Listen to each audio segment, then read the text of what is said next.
welcome to the latest installment of My Dad Listens to This. I'm Juliet the daughter. And that must make me Kevin the dad. And Juliet, why don't you tell the folks out there what you picked for this podcast? So since she's been in the news recently and a lot of other podcasts have done episodes about her already, I thought, all right, it's time to do our own. So everyone, we're talking about Britney Spears. And before we get into the biography, I want to say Dad spent a long time working on this. It might be our longest biography yet, so please don't skip over this section. He put a lot of hard work into it. So Dad, take it away. Oh, thank you. So I gotta say, Britney fans, this is in no way a definitive biography. Mm-hmm. Oil tankers of ink have been spilled about her life, and you can find way more detailed bios on the interwebs. But we're still going to try. Having said that, Britney Jean Spears was born December 2nd, 1981 in Macomb, Mississippi, to Lynn and Jamie Spears. She has an older brother, Brian, and a younger sister, Jamie Lynn. The end. No, I'm kidding. I was about to say, you're kidding me. No, yes, I am kidding you. Okay, at age 3, she started taking dance lessons. She made her local stage debut at 5, singing What Child Is This at her kindergarten graduation. Aww. At age 8, she and Mom Lynn went to Atlanta for Britney to audition for the 1990s revival of the Mickey Mouse Club. Oh yeah, I forgot she was in that. She was rejected as too young, but met New York City talent agent Nancy Carson, who, impressed with Britney's singing, suggested she enroll in the Professional Performing Arts School. So Lynn and her daughters moved to a sublet in New York. Britney's first professional role was understudy for the lead role of Tina Denmark in the off-Broadway musical Ruthless. Yep, there's photos of her on this Instagram page that I follow that has like Broadway photos that have kind of been that are kind of obscure, and I found her recently. I had a feeling you'd know something about this musical. A little bit. She also appeared as a contestant on Star Search and did commercials. In December 1992, she was cast in the Mickey Mouse Club alongside, get this, Ryan Gosling and Christina Aguilera, Justin Timberlake, Ryan Gosling, and Kerry Russell. Yep. Oh, I didn't know Kerry Russell was in that. Me neither. Wow, that was random. After the show was canceled in 96, she returned to Mississippi and enrolled in Park Lane Academy. In 97, Britney was in talks to join female pop group Innocence. Innosense. Okay. In no sense. Oh. Could work either way. Mom Lynn asked a family friend, entertainment lawyer Larry Rudolph, for his opinion. She submitted the tape and some photos. Larry decided to pitch her to the labels. Armed with a demo, Britney went to New York, met with 4 labels, and returned to Kentwood the same day. 3 labels said no. The kids, they want the Backstreet Boys or the Spice Girls. There wasn't going to be another Madonna or the Debbie Gibson or the Tiffany there. No, that's not what the kids want. Oh, God. Jive Records signed Britney. She originally envisioned Sheryl Crow-type music, but with the appointment of producers, it made sense to go pop. As she said, I can dance to it, it's more me. Mm-hmm. Half the album was made in Stockholm, Sweden from March to April 98 with producers Max Martin, Dennis Pop, with a Z, Dennis, okay, and Rami Yacoub, to name a few. Britney came back to the States and went on a shopping mall tour, which, yes, was a thing back in those days. Really? Yes. So you just went around shopping malls and sang? Yes. Have you ever seen anyone on a shopping mall tour? Yes. Had no idea who they were. Just happened to be at Emerald Square looking for God knows what, on like the second or third floor. Look down and there's some kid on the microphone singing away and there's like a crowd of people. Couldn't do that now with COVID. Hell, couldn't even do that now since malls are like slowly going extinct. Yeah, pretty much. Yeah. Yep. Okay, she sang 4 songs and had 2 backup dancers. She then went on to open for NSYNC. Oh, wow. On January 12th, 1999, Baby One More Time, and we'll talk about the ellipses later, okay, was released, and the world, Britney's and ours, has never been the same since. Yeah. Baby debuted at number 1, was certified 2 times platinum after a month, wow, and sold over 10 million copies in a year. Biggest selling album by a teenage artist ever. It's wound up selling 25 million copies worldwide, making it the best-selling debut by any artist. The song Baby One More Time sold 500,000 copies its first day. Wow. The video was going to be animated. Britney rejected it and suggested the now iconic Catholic schoolgirl video. Oh, that one, yeah. Yep. In June 99, Britney had her first headline tour of the same name. There was an extension called Crazy 2K in March 2000.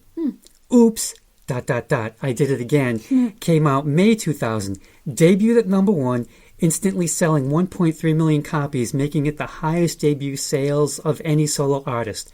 It's gone on to sell over 20 million copies. Britney did the tour of the same name and co-wrote a book with her mom, Britney Spears, Heart to Heart. Aw. I'm Casey Kasem. Britney also confirmed speculation that she was dating Timberlake? Justin Timberlake. Oh, God. They both graduated from high school via distance learning from the University of Nebraska High School, which has a reputation for Hollywood distance learning. kids, yeah. Yeah, Okay. I guess so. Yeah, because they still have to do school. Yeah, Yeah. they still got to learn things Mm-hmm. that they'll never apply to in their life of entertainment. Quadratic formula. There you go. In 2001, Britney plays the Super Bowl halftime show with Aerosmith and NSYNC. She signed a promo deal with Pepsi and released another book with her mom, A Mother's Gift. Once again, I'm Casey Kasem. How was the Super Bowl halftime show, by the way? Do you remember it? I really can't remember it that well. I vaguely remember Steven Tyler. That's kind of about it. Okay. I remember it was at Chuck's that year. Okay, yeah. We alternate who we go to for the Super Bowl every year. Yeah. She released her self-titled third album, called Britney, and started moving away from pop, gravitating to a funkier sound.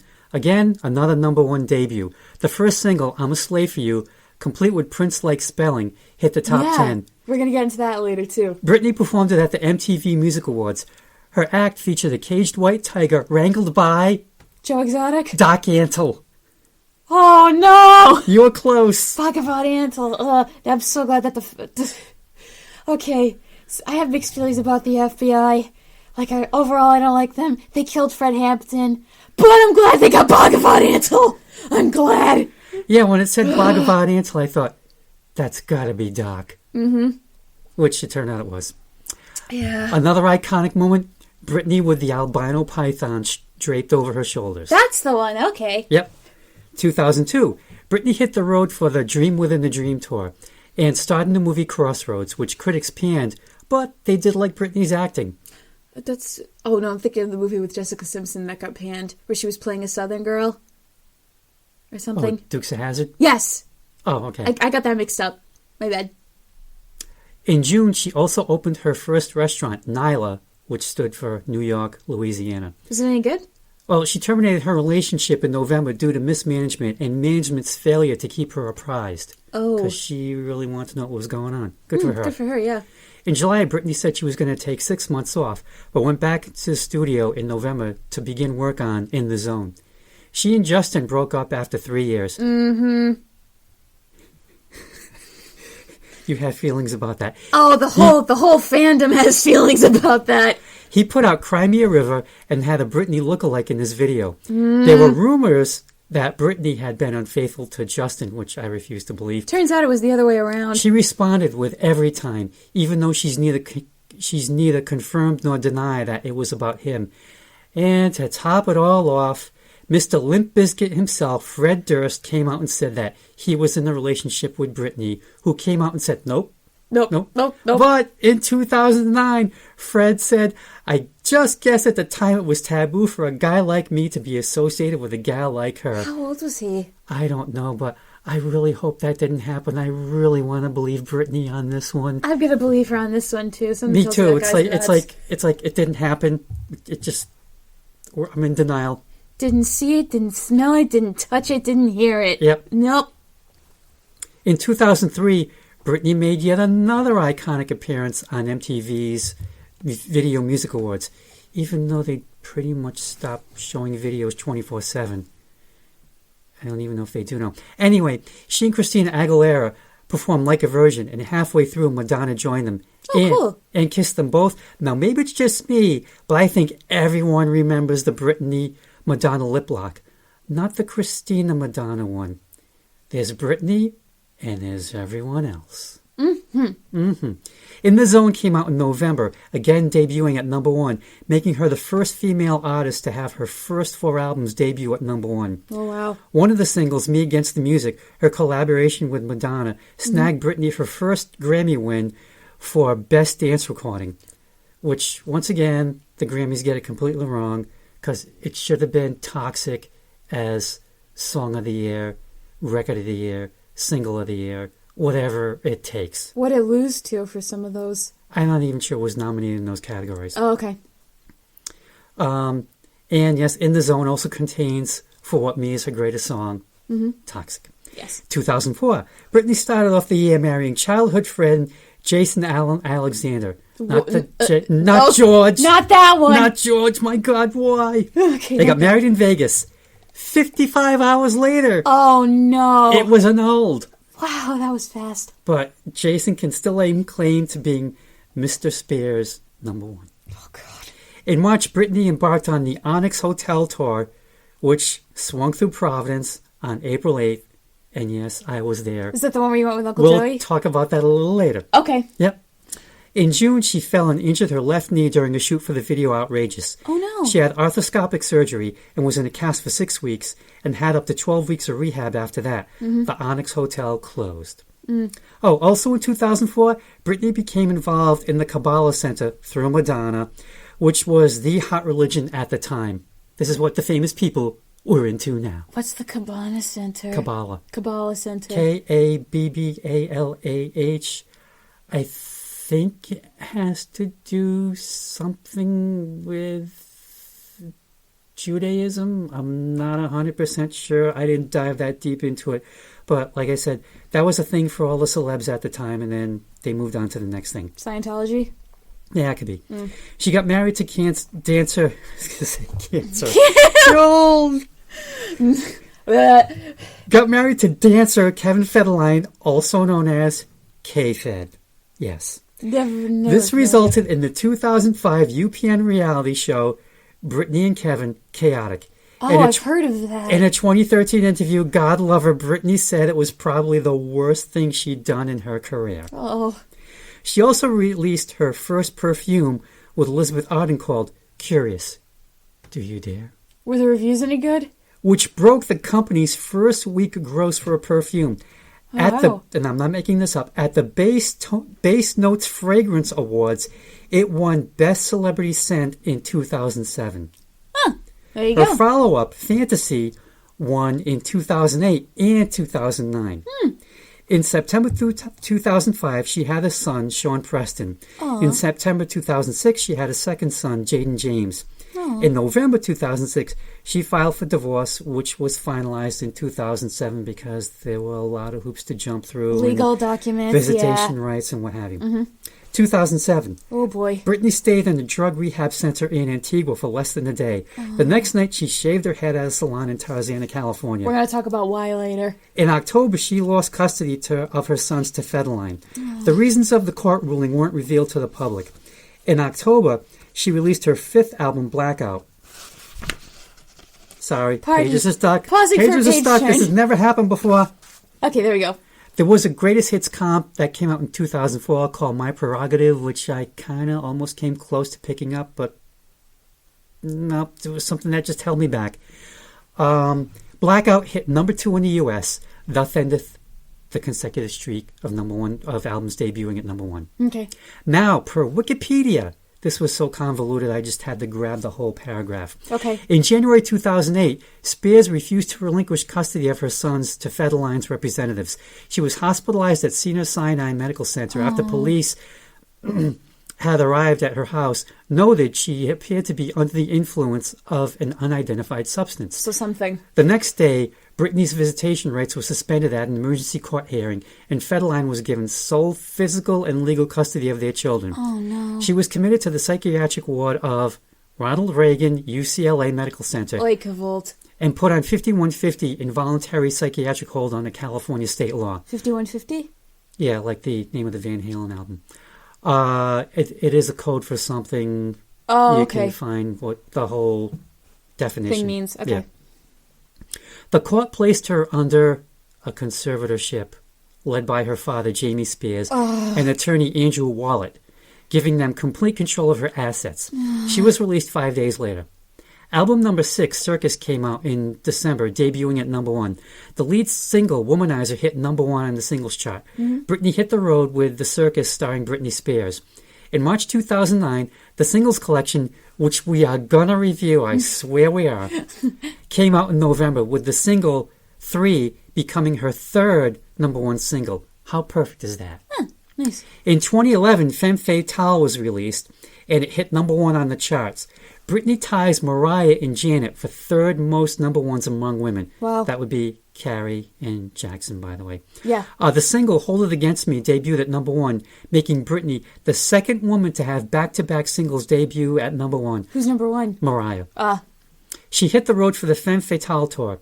In August, she received, and I'm not making this up, the Michael Jackson Video Vanguard Award at the MTV VMAs.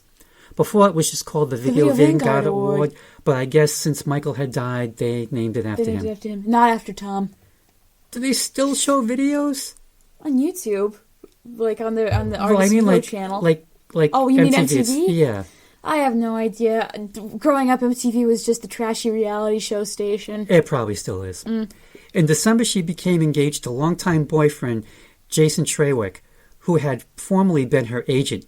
He gained control of Britney as his fiancé and became co-conservator alongside her dad in April 2012. Uh-oh. Also in 2012, Britney became a judge on the second season of The X Factor. I remember that a little bit. 2013, Britney Jean comes out in December, debuts at number 4. She also broke up with Trawick, who was removed as co-conservator. Britney starts a 2-year residency at Planet Hollywood in Las Vegas. Yeah. 100 shows throughout 2014-2015. In September 2014, she announced she'd extend the residency for 2 more years. 2016, Gloria is released. She has not had released an album since, other than maybe more best ofs. I know there was an Essential Britney Spears 2-disc best of that came out. Britney performs on the MTV VMAs, her first time since 2007. Wow. 2019, Britney takes time off and cancels the Vegas residency after her dad suffers a near-fatal colon rupture. Eesh. An alleged credible source on the podcast, Britney's Graham, says Jamie canceled the residency after Britney's refusal to take her meds. And the conservatorship was supposed to end in 2009. Thus, the movement #Free Britney is born. In 2020, Jamie calls the movement a joke. Britney files to have her longtime care manager, Jody Montgomery, to be her permanent conservator and to replace her dad with a qualified corporate fiduciary. All this is covered in Framing Britney Spears, which came out earlier this month. Yep. And We Are Sorry Britney trended on Twitter, and Justin Lake made a public apology, sort of, because my thing is, Not really. He apologizing on Instagram count? No, it does not. It's, how do I explain this? Okay, there's a moment where you can tell that somebody's not sincere if they apologize on Instagram, but especially if they write their apology in the Notes app on their iPhone. Okay. Because I get it. It just. It's just like they're only making this apology to save face with their career. And there are still people who are mad at Justin Timberlake for what he did to Britney, but also because of what he did to Janet Jackson at the Super Bowl. And, you know, how she was the one who got all the flack for it, even though he was the one who pulled her top off and never really apologized for it, but her career went down the toilet instead.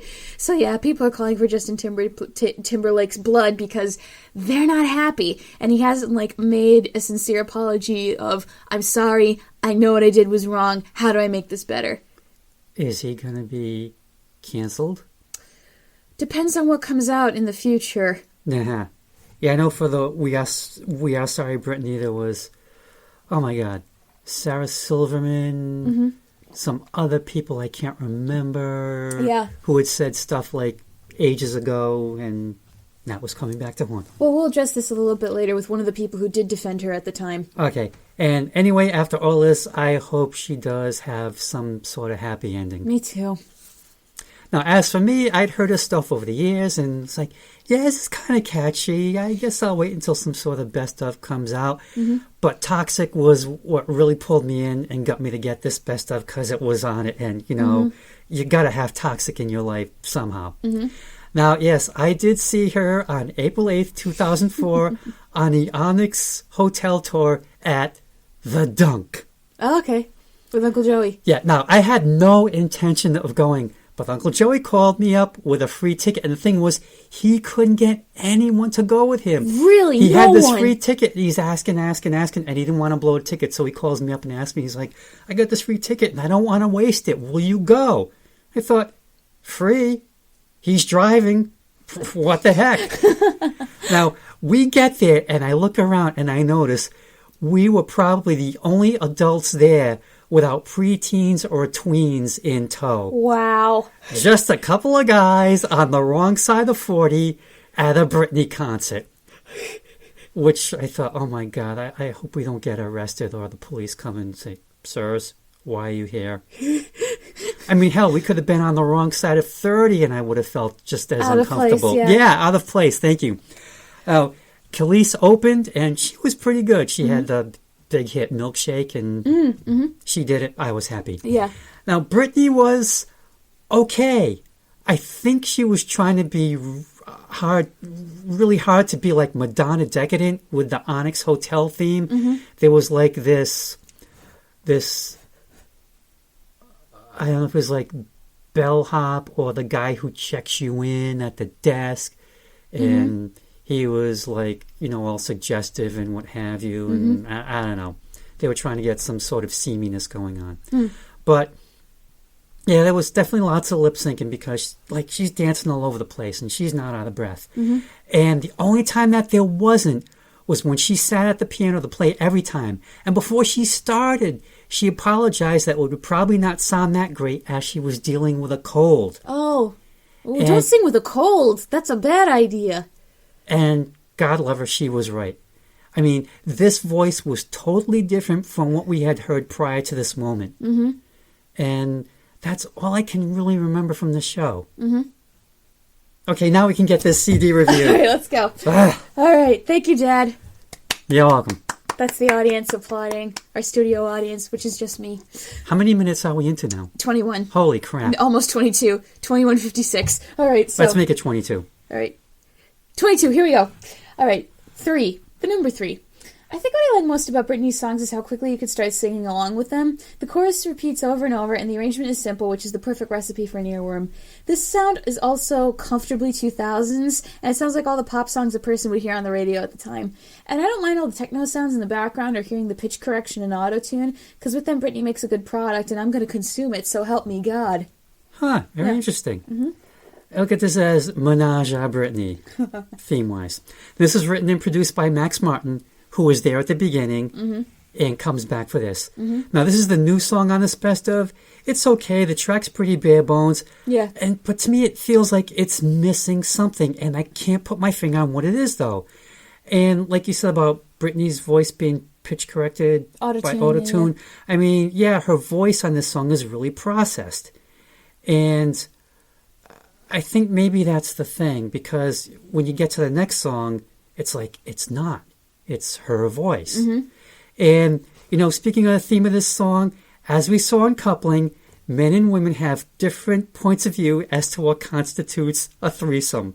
Because there's just that moment when Jeff walks in and sees Patrick and they both start screaming in horror. Oh, yeah! I remembered, yeah. Patrick's got he's got the cups and he's got the whipped cream. Yeah. And then Jeff walks in with the muscle pose and all of a sudden, Oh, God, yeah, they thought it was going to be 2 women. Nope. And, let's see. Oh, yeah. So I actually had to look up when she refers to 3P. I looked that up to see what does that mean. Yeah, what it does means that 2 mean? things. One means 3P, production, preparation, process, which is a method that focuses on eliminating waste through product and process design. I don't think this was developed in the 1980s. Okay. The other one is there's also the 3 Ps for men. Ooh. Provide for, protect, and please the woman they love. That sounds like what she was going for. Yeah, because your guess is as good as mine. Yeah. Okay. All right, next track. ... Baby One More Time. The first time I heard this song was a snippet of it in Pentatonix's Evolution of Music medley, and I know this is one of her more iconic songs, but it's not my favorite so far. First, the way Britney pronounces the word baby is weird, and it kind of made me uncomfortable. I also didn't like the key they chose for this song. I think it's supposed to sound ominous on purpose to convey how dire everything feels to Britney right now, but there was something about it that rubbed me the wrong way. And this time the effects on the background singers' voices didn't really work because they sounded too distorted as they sang the low notes of the chorus. So sorry, Britney, but I'm good without another hit of this song. Oh, wow. Sorry. Wow. To me, this song is as catchy as a cold. Okay. I've never gotten tired of it. And you're going to have to help me out on this because... What's up? Like, Britney sings with her trademark voice crack. I'm not sure how to describe it, but she does it on certain words. She does it on this song. Okay. She does it on Oops, I Did It Again. It's just like a little break. Mm-hmm. Like, if you go back and listen to it, you'll know what I mean. Okay. I wish I could describe it better, but it's just like these like slight little cracks. Okay. Anyway, depending on my mood, that can either drive me nuts because it's so noticeable, or it doesn't bother me. Mm-hmm. And after listening to 3, it's stunning how clear her voice is on this song. I mean, for all around, it's a great piece of ear candy, and I like how it ends on the last word. And I've noticed the bulk of these songs, they don't fade out. They just end on the last word to deny DJs from yakking over the song as it fades out. Good for her. They're just going to have to shut up and listen. Now what's with the ellipses? Now, about those ellipses at the beginning of the song's title and the album, we all know it's Hit Me Baby One More Time. But if we titled it that, it kind of... abuse. It sounds like abuse. Like domestic abuse or masochism. And there's no way that's going to be the song's title. Now, back in 1962, Phil Spector produced a song... Oh, no, that murderer. By that dead murderer now. Produced a song by the Crystals, written by Carole King and Jerry Goffin, called, and I am not making this up, Oh, God. He Hit Me, It Felt Like a Kiss. Oh, no. That's like when Jess and Andrew, when they reviewed Carousel... There's this bullshit line that's been cut from future productions, and she's like, it's Billy Bigelow's daughter, and she goes running to Julie Jordan, and she goes, he hit me, but it didn't hurt. It was like being hit by an angel. And then she's like, is it possible that if someone loves you and they hit you, it won't hurt? And Julie Jordan says, yes, it is possible that if someone loves you and they hit you, it won't hurt. That's kind of like how He Hit Me and It Felt Like a Kiss goes, because it's like, and then she sings, I Was Glad. No. How this song ever saw the light of day, I have no idea. I bet it makes Carole King cringe now. It has to be heard to be believed. I don't want to hear it. I was going to say, if you ever, I have it on the Back to Mono box. I'm good. Now back to all things Britney. Well, one thing about Phil Spector, I can't believe that the poor woman that he murdered is in my favorite year. Oh yeah, you pointed that out. Yep, if you've ever seen My Favorite Year for the listeners at home, when Alan Swan wakes up in the bed, the blonde lying next to him, yeah, that's the girl that Phil Spector murdered. It's quite sad. And then there's a photo of them behind the scenes making out, like the two of them, and I was like, I hope Phil didn't see that. Oh. No, because I saw that and I was worried. I was like, oh no. Anyway, Next track. You Drive Me Crazy, the Stop remix. My first note in all caps, scary piano. Because that's how the song starts. Yeah. I kind of like that. I kind of like it too. And this song I like a little bit better, and I think the remix is perfect for the song, because it seems like it's about to end, but then Britney says, stop, and they sing the chorus a few more times, because this guy drives her crazy and she doesn't want it to end, so she tries to prevent the end from coming for as long as possible. So the remix is perfect for the subject matter of the song. And I feel like it was the right way to go. Mm-hmm. Now, the Stop remix version is on the Drive Me Crazy soundtrack. I have no idea what that movie's about. The original is on Baby One More Time. I kind of look at it as like slight lyrics, guy driving girl crazy. We've heard it tons of times. But this is Britney, no small thing. She makes it work. And for me, it's like she has her army of Britney backup singers with her. I can see that. They're all doing the same dance moves. Yeah. In unison. Mm-hmm. And again, this song just ends on the last word. Yep. And like I said, no chance for DJs to yak away at the fade out. The song just ends. And I think it's a catchy song. Britney definitely gets to the cross. Yeah. Next track, Born to Make You Happy. I feel like this is Two Become One's little sibling. Okay.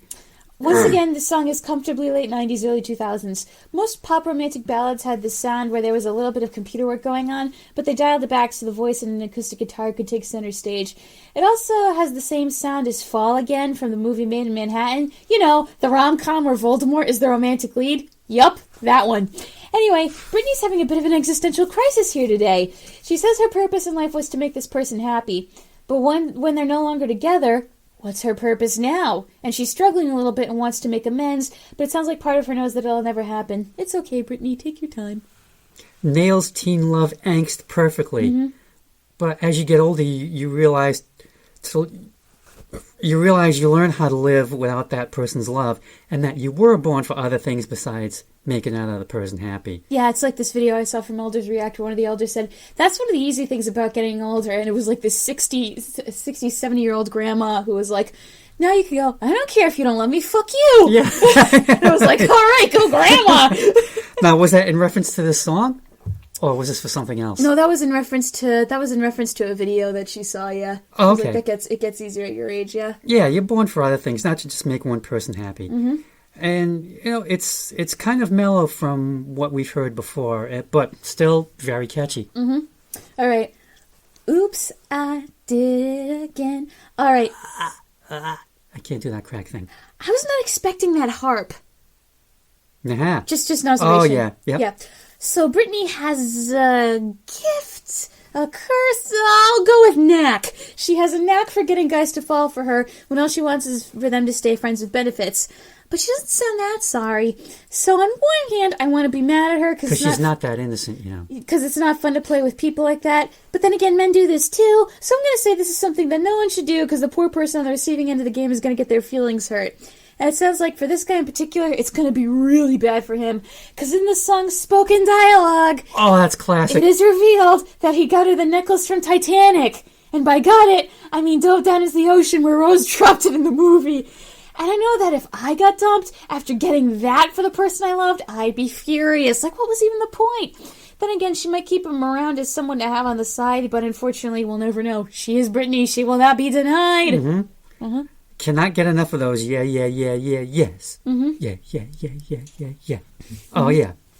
Yeah, Brittany lets her feelings for a crush get out of control. So typical her. Just forgot to be friends, which is like the kiss of death. Let's be friends. Like, let's not. Yeah. Anyway, yeah, that dialogue between her and the guy always cracks me up. Priceless. But I thought the old lady threw it up. Well, baby, I went down there and got it for you. And I actually went on Wikipedia to look up Who Titanic. the guy is? To find out what was the name of the necklace. It was the Heart of the Ocean. Oh, that's the name of it? Okay. Yeah. Yep. And, if it was me, I would have been like, oh, yeah, you don't want anything to do with me? Yeah, can I see that? Can I see that necklace for a minute? Yeah, here we go. Plunk. Back in the water. Bye-bye. Or at least I'm going to sell this on eBay and keep all the money. Hey, it's probably worth a lot after being in the ocean for, about not even 100 years at that point, but not 80, 90-something years. But that is just a genius moment in that song and in songs in general. Always cracks me up. Yeah, you've got the harp bringing in. Romantic. Yeah, and it's like, then, I went and got it for, you shouldn't have. Yeah, because... By the way. Yeah. All right, next track. Stronger. Nice empowerment song. My favorite part is when Britney says stop and there's just a space of silence as we wonder what's going to happen next. I think it's also in there to convey a shift. The shift being that Britney is taking ownership of herself, which is relevant to what's happening with her right now and all she's going through. So I hope that if or when she does get custody of herself, this is the song we hear playing on loop. And I'm sure that's how she'll feel too. And one other nice touch as this song, as the sound effect of something... I'm going to try that again. Yes. Marker, take 2. Thank you. And one other nice touch is the sound effect of something powering up. To me, it sounds like a rocket getting ready for takeoff, a hum about to turn to a roar, because now that she's leaving the person that's been holding her back, she'll never be the same in the best of ways. Yeah, I look at this one as in which Britney becomes Miss Independent. I don't need nobody, better off on my own. It's like someone grew up. Yep. No longer a teen. No. Or maybe on the verge of 20-year-oldness, Yeah. I think. Yeah. Possibly. No. And yeah, I hope it happens to her in real life. Because, she has proved that she's responsible. Yeah, she is. And she knows that she wants a certain person running, managing things and having, someone in the accountant world overlooking the finances, handling that sort of thing. Plus also, what is it with parents trying to screw celebrity, their kids over when it comes to this? You had the kid from Home Alone, Macaulay Culkin. His parents were awful. Shia LaBeouf, he made a film about his dad. Who are some other ones? But I know when I was doing my research, there was someone said that, I guess, when Britney was first starting out, her dad said, "Oh yeah, my daughter, she's going to get me a boat." Oh, no. And that was kind of it. Like, thanks, Dad. Thanks a lot. That was a sign. Yeah. All right, next track. I'm a Slave for You with the number 4 and the letter U. I see that we're borrowing Prince's spelling system when it comes to songs, which makes you wonder if he ever tried to sue anybody because they were copying his style, but I don't think so. He probably wouldn't get far anyway because spelling in shorthand doesn't belong to one person. You can't claim copyright on it. Yeah, the number 4 and the letter U are not copyrighted, except maybe by Sesame Street. Sesame Street is brought to you by the number 4 and the letter U. All right, I wonder if they've ever done Sesame Street has been brought to you by the number 4 and the letter Q. I don't get it. 4Q. 4Q? Oh, maybe. I mean, you can find outtakes from the Muppets where they're filming Sesame Street or specials, and then you can see the puppets cursing and swearing. Oh, jeez. There's also one where, what was it? Jim Henson was on Arsenio Hall's show, and he brought Rolf, and LeVar Burton was on the couch too. So he brings out Rolf, and Rolf looks at Arsenio Hall and goes, "Hey, son of a bitch!" And it was like, childhood ruined and enhanced. All right, anyway. So, there's one lesson with this song. It's always the innocent ones you have to watch out for, because behind that sweet face, some dirty thoughts are often lurking, and oftentimes the sweetest ones are the craziest. Why? Nasty. Why? Well, think about the innocent type. Probably grew up in a strict home, couldn't cut loose often, and maybe they're at a point where they're just kind of sick of being the responsible one now that they're an adult and it just keeps going. They need something, and once someone gives them a taste of something different that makes them happy, there's no holding back. Okay, now viewers, brace yourself. I'm going to use an image here, but just roll with it. So if you're one of my dad's friends and you want your image of me to remain innocent forever, turn away now. Okay, I'll let you know when you can come back. So sue her if she wants her inside scrambled harder than the eggs at a Denny's. Okay, you can come back now. All right. Ew.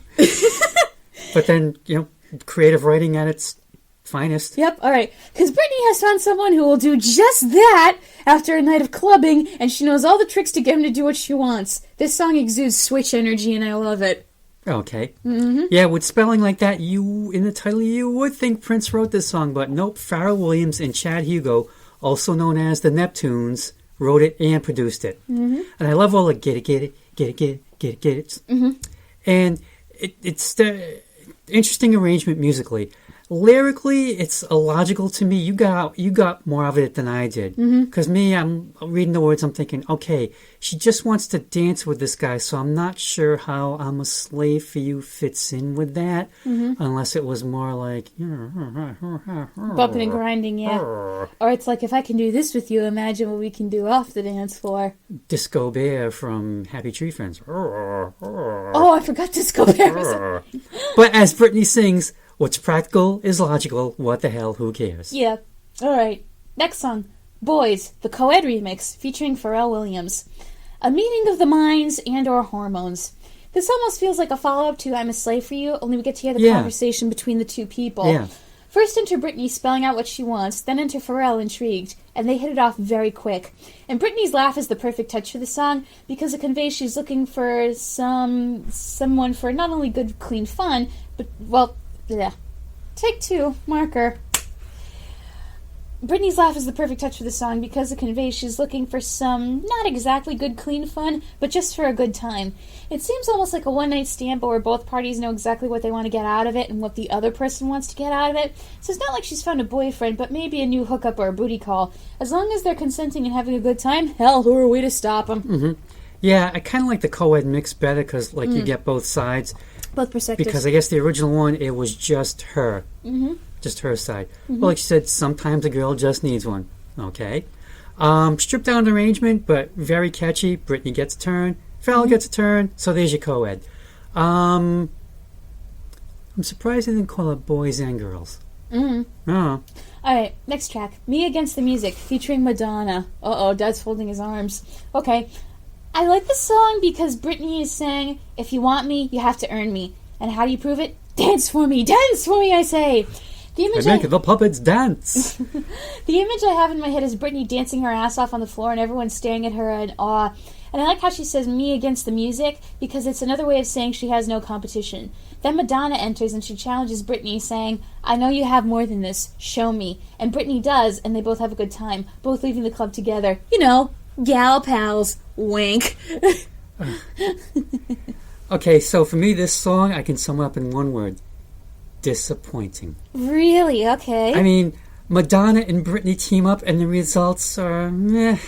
Mm-hmm. Kind of like when Madonna and Prince teamed up on Love Song on her Like a Prayer album. Oh, cool. And I think the thing is, like, reality is just never going to meet anyone's expectations. Oh, like everyone thought it was going to be great, but it kind of wasn't. Yeah, and I feel the same way with this, like, Madonna, Britney. I mean, 7 people got credit for writing this one song. Oh, God, what is this, a Frank Wildhorn musical? So maybe it's a case of too many cooks. I mean, Britney and Madonna were 2 of the 7 people. Maybe it should have just been the 2 of them and leave these other 5 people off to the side. I mean, I know Madonna knows how to write. She's written a lot of songs. Yeah. Brittany, she writes stuff occasionally. They could have come up with something fine. And for me, like, when Madonna does that Hey Brittany rap, oh, it's just so lame. It just sounds so forced and unmusical. And I will admit that this song, it does have catchy moments, but overall it's like, meh. So, of course, you know, the Grammy committee and all their wisdom awards this song a Grammy and not the next song. Toxic. Yes. Ah, yes, the big one. The one Dad used to dance to on Just Dance with the Wii every New Year's Eve at Auntie Di's house. We also covered this song in our 20 Songs for 2020 episode, and I think I've grown more used to this song since that episode was published on YouTube, because I said back then that the electric distortion sounded icky, and Britney's voice verged into Alvin and the Chipmunks territory at one point. Now, I don't mind, because after listening to most of this album, I know it's sound to expect from Britney. Also, one thing I didn't pick up back then was how you can tell it's a game of cat and mouse between Britney and the bad boy. Then when it ends, she completely gives in and doesn't want it to end. She does not regret losing at all because she's about to get that hit, which may be a reference to Hit Me One More Time. It's an intoxicating song, and you can tell both parties are enjoying every minute. And one final thing, I think those high notes are there not to show off Britney's range, but as a stand-in for screams. You know what I mean? Nudge, nudge, wink, wink, say no more, say no more. But really quick, I have heard one cover of this song that is very good. It was on Dancing with the Stars with Rumor Willis on vocals, yep, Bruce Willis and Demi Moore's daughter, and her dance partner Valentin Schmidtkovsky on violin. Part of the reason they recorded their music was, 1, to show off, of course, but 2, to also have a cover that would be perfect for the freestyle dance that Val wanted to choreograph. And it came out really well, so go Google the dance if you can, because they did a perfect job. A fair warning, though, you will feel like you need to take a shower after. Yeah. Yep, like you said, we picked this as, well, I picked this as one of the best songs when we did 20 Songs from 20 Years podcast. Back when we thought that 2020 was going to be a good year. Oh, yes, I remember that. Yep, because when I did the research to find out what I said back then, it was the end of 2019. I thought, oh, right before everything sucked. How little we knew. As I said back then, Britney's greatest song, period. Surf guitar and sampled Bollywood strings, yep, it works so well. And who knew that something so toxic could be so good for you? And I swear to God, maybe this is just my imagination, maybe I'm losing my mind. I could have sworn there was an animated version of this song out there somewhere. I might be thinking of something else, but it was like Britney as the spy again, and she leaps from the plane, and she's just like doing a fall in space, but she's animated. And like I said, maybe I'm mixing that up with something else. Maybe I came across a Kim Possible video. I don't know. But yeah, for me, this is her greatest song. I will never, ever, ever get tired of this song. I could just listen to it endlessly. I've got the Kim Possible theme stuck in my head. Oh, such a good song. Disney Channel shows always had the best theme songs. They were just so catchy. Oh my God. All right. Every time. The Sad Romantic Ballad. What I find fascinating about this song is at first we have a piano, and then we have something that almost sounds like a piano, but not quite. It almost sounds like one of those toy pianos for kids, the kind you see Schroeder playing in the Peanuts comics and specials, but again, not quite. Except when Schroeder played it, it sounded like a real piano. My guess is it is a piano, but with some sort of computerized effects. Whatever it is, that sound and the piano are all you hear in the song for instruments, and they're really all you need behind Britney's voice. And unlike Oops, I Did It Again, Britney is genuinely sorry, and she's hurting in this one, and you do feel for her, absolutely. So then after Toxic, someone slams the brakes hard, and we get this song. And I'm just not a fan of her slow songs. I mean, I know she has her sensitive side and all that, but I like the dance, catchy stuff a lot better. And this is the song that may or may not be about Justin. And to me, it's like I listen to this really hard. And it's almost like Britney's voice sounds buried in parts, and it's like really a minimal arrangement. It's just a piano and a thing that sounds like a piano. Yeah, and it's like even with the words in front of me, she's singing words, but I don't know what they are, and my mind was just wandering, just kind of waiting for this to be over. But that's just me. I mean, this could be the greatest song in the world, and I'll never know. All right. Next song, Give Me More. So why is it that when I Google this song, it says Paul Van Dyke Club? I don't know who that is. Okay. Anyway. Ah, yes, the infamous opening. It's Britney, bitch. Made even more famous by Michael Scott in The Office. He drives up in the car with the sunglasses on. So the premise. Britney loves PDA, and the crowd wants to see more PDA. Her response? You want a show? I'll give you a show. I'm not a fan of this one, though, because the chorus doesn't really go anywhere, and at parts I felt uncomfortable, like when the guy started moaning and gasping. I couldn't tell if he was into it or scared, maybe both. So my response to this song is, do whatever you want, as long as it's consensual, but in the meantime, I'll go somewhere else while you do your thing. Yeah, I love that opening with the It's Britney, bitch. Somewhere Rick James is smiling. Why? Because from the Charlie Murphy story about Rick James, Rick James is going, Rick James, bitch. Oh, is that from Chappelle's Show? You have to. We gotta watch We gotta watch the whole show. It's on Netflix now. They're paying Dave Chappelle now, so everybody who doesn't know, you can watch it because Dave's getting his money. Yep. So since I was online, looking at the words, this caused me to wander over and watch Charlie Murphy's Rick James story on YouTube. And after all these years, it is still fall down funny, hysterical. And of course, after that one, I had to watch the Prince one. And after I watched the Prince one, I had to watch Eddie Murphy on The Tonight Show from this past week, telling Jimmy Fallon that, yes, this Charlie story is really true. I was there. This really happened. Wow. And the thing I noticed about Jimmy Fallon hosting The Tonight Show... It's bad. It's bad. He's such a kiss ass. I know. People are one of the big things that they hate about The Tonight Show is they don't like how they're basically using it to give people from SNL more airtime instead of somebody else. I mean, if you want to talk about bad late night decisions, all you have to do is ask Dave Letterman or Conan O'Brien. And I mean, I was impressed that they managed to get Eddie Murphy. And I mean, he's got Coming to America 2 to push. The only interview of his that I can watch is when he has Grace Jones on the show. Who, Jimmy Fallon? Yeah, because she puts him in his place. Not exactly, but I think he knew to it's that I think he knew that Grace was an iconic figure, and he couldn't do his normal stuff with her. But also, whenever Jimmy has someone on the show, his laughter just seems so fake. Yes. Thank you. Yes. And he doesn't seem genuine. And I remember, what was it? Oh, David Letterman was talking about when Jay Leno kicked Conan off the Tonight Show or whatever. Oh. Yeah, that whole fiasco. I love watching that monologue that he does where he's like, I've got my own problems. I don't need to talk about this. I've got my own problems. But I just can't help myself. And then he talks about, so he's like, he said to Jay Leno, you go over to ABC or Fox and you make NBC eat your words. That way Conan has a job. I have a job. Jay has a job. Jimmy Kimmel has a job. And, Lonnie Donegan, what's his name, Lonnie Donegan? Jimmy Fallon, yes, Jimmy Fallon has a job. And my favorite of all time, this will be my last Jimmy Fallon rant, because I can't stand Jimmy Fallon hosting this Tonight Show. Ooh, there might be... okay, this is the one I'll end it on. He had Don Rickles on the show. Who? Fallon? Yes.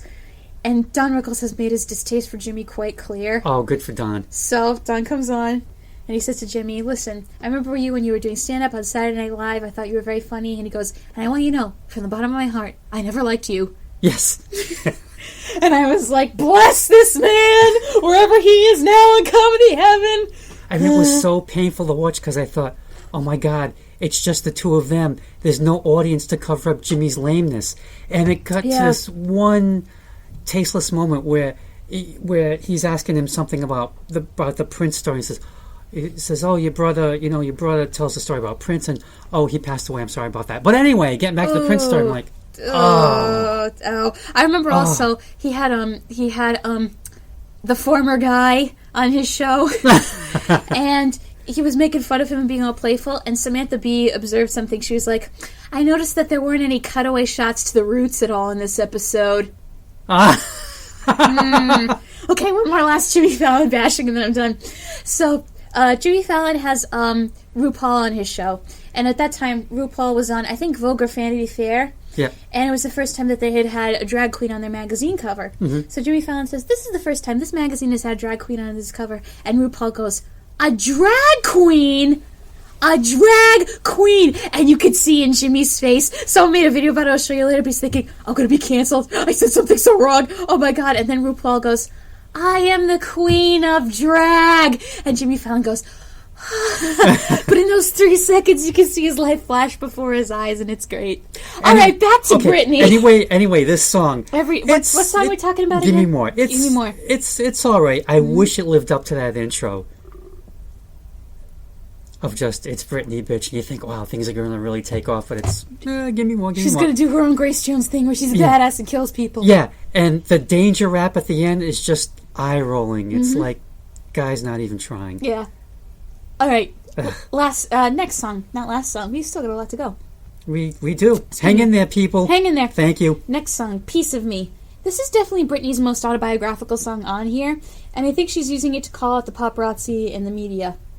I don't know if you remember it, Dad, but there was this viral video where a person was screaming and yelling, leave Britney alone! Yes. She did nothing wrong, which a lot of people laughed off as a joke, but the sad thing is now, which a lot of people are starting to realize, this person genuinely cared about her more than most people at the time did. This song was also written in 2007, the year Britney shaved her head, and everyone thought she lost it. But the truth was, and I did some research on this, she cut her hair because she was so sick of people grabbing it and yanking it. Oh, jeez. Yeah. To cap it all, the people who interviewed her wouldn't give her a moment of peace either. I mean, recently, her interview with Diane Sawyer went viral, and Sawyer was ruthless, almost merciless, like... Britney was in her 20s, I believe. I think she was my age. And even when she broke down crying, Sawyer didn't stop grilling her and kept the cameras rolling. I remember, Sharon Osbourne and the people on the talk, they were like, she was a kid. And if that had been my daughter, I would have gotten her the hell off of there and said, no, this interview's over. But the cameras kept rolling and they aired it on ABC. Then she had to deal with other people in the media, and this was clips in the documentary asking her when she was in her teens and 20s if she was still a virgin or what kind of underwear she wore. Mm. The only person... Because you'd never ask a guy that. No, you never, you would never ask any kid that, because, she was a kid. The only person that defended her was Craig Ferguson on The Late Late Show, and his monologue went viral, too, on the internet recently, because he said what Britney was going through reminded him of when he was struggling with his alcohol addiction, and he's been sober for quite a few decades now. As he said, comedy should be about attacking the powerful people, not the vulnerable who are already down. And he also pointed out, remember that Anna Nicole Smith woman? She died! And he said, it's like when you watch America's Funniest Home Videos and the person in the video gets hurt, and we shouldn't be filming and laughing. There's some videos where it's like, they should take that person to the hospital! And this song feels like Britney addressing everything, the media, the paparazzi, Justin Timberlake, and her father threw at her and saying, after everything I've been through, you want more? More of me? More of my private life? After everything you've done to me, there's nothing left. And the sad thing listening to this song is people are exploiting her now because she can't get custody of herself right now. And Netflix just announced they're going to make a documentary about her that from what people have read on the internet, from the sound of it, it's not going to be nice at all. It's just going to capitalize on her pain. This song is a cry for help. And to wrap up my thoughts on it, I have one thing to say. Free Britney! Mm-hmm. Yay! And you just reminded me of Seinfeld episode with George's father where he goes to Elaine, you want a piece of me? You want a piece of me? Oh, yeah, and how they had to do take after day because Julia Louis-Dreyfus kept laughing. Now, amazingly, Britney did not have a hand in writing this. Really? But the 3 people who did nailed it. They did. Her life's been an open book for almost 23 years now. Just the fact that her bio for this podcast is 3 pages long proves it. Yeah. Catchy song, catchy as anything. And Britney brings just the right amount of attitude to the words, because, hell, she's lived them. Yeah, she has. You don't have anything more to say? No. Oh, okay. All right. I guess I covered all the bases with that one. Yeah, you definitely did. Okay. Womanizer. Fun fact. I danced to this song when I was taking ballroom dance lessons at Rick when we did swing. 1, 2, 3, 1, 2, 3, rock step. 1, 2, 3, 1, 2, 3, rock step. Womanizer, womanizer, womanizer. Makes sense. Yeah, it fits perfectly. This is probably my second favorite song after Toxic, but if it came out now, it probably wouldn't be Womanizer. It'd probably be Fuckboy. And I think nowadays you could get away with her having a swear word in the title, because no one really says Womanizer anymore. Uh-huh. And I know exactly the kind of tie she's talking about. Get your tea, ladies and gentlemen, because we're going to spill some. But we're not naming names. But if you went to Rick and you're listening to this episode, you know exactly who I'm goddamn talking about. Okay, there was a guy, my freshman year of college, who had the 3-week system. It was basically the dentist method on speed. Alright, so the first week, he would get to know a girl. Text them, go on like some tentative dates, get coffee. Second week, hook up pretty much every day. Have fun, go crazy. The third week, you let her down gently and separate entirely, basically. That way, by the time you're on the third week with someone, you're on the first week with someone else. And on one hand, I was disgusted, but on the other hand, I couldn't get over the fact that this guy was an evil genius. Still, if Britney mopped the floor with that guy, I'd get the popcorn. This song also has my favorite lyric, Lollipop, must mistake me, you're the sucker. Which, I don't know if I'd like being called Lollipop, though. The only time it's cute is in the song from the Dell commercial. Lollipop, lollipop, oh, lolly, lolly, lolly, lollipop. Boom, boom, boom. Yeah, that's it. That's the only time it's cute. But it hurts to do that, by the way. Oh, sorry, Dad. But still, she reads him and she's not impressed, knocking him down a peg or 2 or 5 while everyone cheers on. Mm-hmm. Yeah, Britney's definitely got his number. Catchy car says, I love, you say I'm crazy, I got you crazy, leaving off the right here before she kicks him in the nuts. Mm-hmm. And I remember that. You tell me about that kid. I can't remember his name, but I know it was like, you had his number too. You're like, oh, I can't believe people fall for this. No, it was bad, because I remember there was one class where it was like, I knew his reputation, all the girls knew it, I kind of got along with him fine, like in class, and then all of a sudden, we had the Mickey Mouse Monopoly class together where we learned about Disney as a corporation, what this says about capitalism, and what kids' movies teach kids very young, being filtered through the language of adults, and then he cited Aristotle, and I was like, oh, no. He's intelligent. Yes! And it was like, if you were anyone else, I would have found that extremely attractive. But no! And I was like, why, God, why? Anyway, all right, next song. That's it. You give him a little Aristotle and you're in. Mm-hmm. He's at West Point now. I don't know if he's graduated yet or not, but that was the reason he left Rick. He went to West Point. I'm sure they straightened him out. Yeah. He also knew Professor Wiener too, because when I declared my poli-sci major, he wanted this student to take one of his more advanced classes. Because again, this guy was very, very smart, but he was like, "I'm sorry, Professor, I'm transferring to West Point. I'm not going to be able to take any classes this semester." Uh-huh. All right, so next track, Circus. I feel like if this song were in a musical, it'd be when the naive character fresh off the bus from Iowa comes to the big city and finds where they want to work, but it's not what this Sandra Dee expected. Mm-hmm. So this song is Britney saying, she's basically pulling a Debbie Allen, you want fame? Well, fame costs. And here's where you start paying for it in sweat. Fame, I'm gonna live forever. Still haven't watched that show, but I want to because I think it's going to be way better than Toxic Dumps Fire that was Glee. Anyway... because Britney's running the circus and she's not stopping for anybody. I also feel like this is a song where she's gonna sing it when she gets custody of herself, because she's calling the shots now and we're doing things her way. Mm-hmm. Or if she gives herself a conservator that she knows has her best interest at heart, like she isn't saying that at all. But this doesn't just apply to the people who work for her. This is for the men who think they even might have a chance with her. So if you want to get with Britney in any way, be prepared to jump through some hoops first. Mm-hmm. You're gonna get vetted. Yeah, I think the circus metaphors are kind of a little not well defined, mm-hmm. but it's an okay song. Yeah, the dance floor is her circus because she's in the center ring of attention. Mm-hmm. But my question is, where's the clown car? Where's the clown car? I don't know. Me neither. But yeah, it's okay. Yeah. I mean, I imagine the tour was very circusy. That would be a cool tour. Cool look for a tour, yeah. Yeah. All right. If you seek Amy, you spelled the letter U. Man, I want to know what it is that Amy does that makes everyone go crazy. And Britney knows she's going to draw flack for this from some homophobe or pearl-clutching Christian or some asshole, but she doesn't care. Why? Because not only does everyone want her, everyone wants Amy as well. And since she's so popular, she can just laugh in this jerk's face, which I say, to quote Lucille Bluth, good for her. You know that gif? Yeah.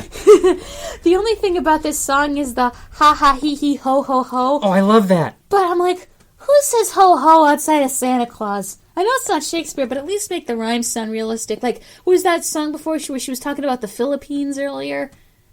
She mentions the Philippines in one of her songs. And I'm blanking out. Yeah, but I'm like, why specifically the Philippines? Like, I know we need a rhyme, but think of a rhyme that makes more sense. It's like when Ed Sheeran says in Thinking Out Loud, I'll love you till we're 70. What happens after we're 70? You gonna throw me on the street? Euthanasia. Oh, God. So what if she's your wife? Press down on the pillow and count to 100. Okay, if you seek Amy. Mm-hmm. God knows I love a good pun, but the title is so labored. Wait, what's it a reference to? If you C-K me. F-U-C-K me. Oh! Oh, you just got that? Yeah. Oh, wow. Turns out I still have some innocence in me yet. Wow, and I think I just took the last drop. Yes, that's what it is. And radio stations were in a tizzy about, I don't know if we can even say this name on the station, and I don't know if the FCC got involved. There definitely was controversy with the title. So it's, all the boys and all the girls want to if you seek Amy. And it just comes, it's a catchy song. I think the catchiness saves it, but it's just labored. The lyrics are labored, the pun is labored, but I will not deny that ha ha he he ha ha ho.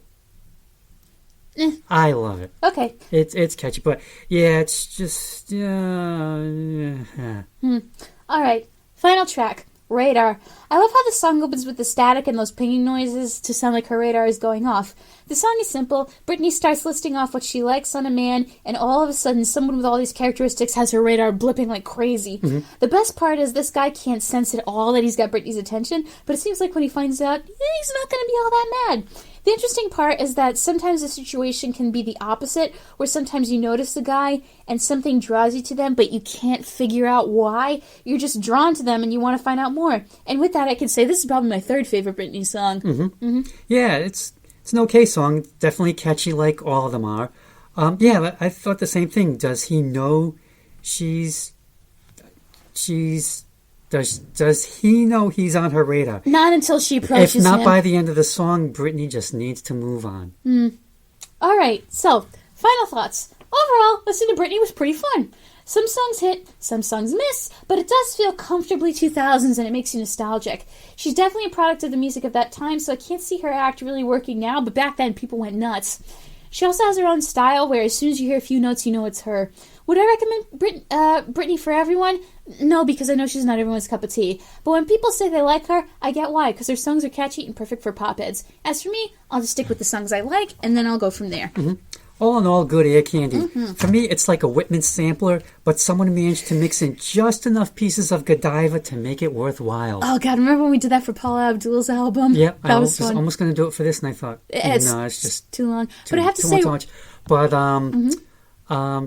if this is basically all the Britney that anyone kind of needs, if you're a casual fan. If not, obviously, you need every single thing that she's ever put out. And like I said, her last album came out in 2016, and I think she's one of those artists who she would never have to put out another thing. And she'd be fine. She'd be fine. She could just keep going out on tour, kind of like the Rolling Stones, I suppose, and just sell out every single time. Sell. Or maybe like drop the occasional single every now and then, like the Stones did with Living in a Ghost Town. Yeah, which I think she does that here and there.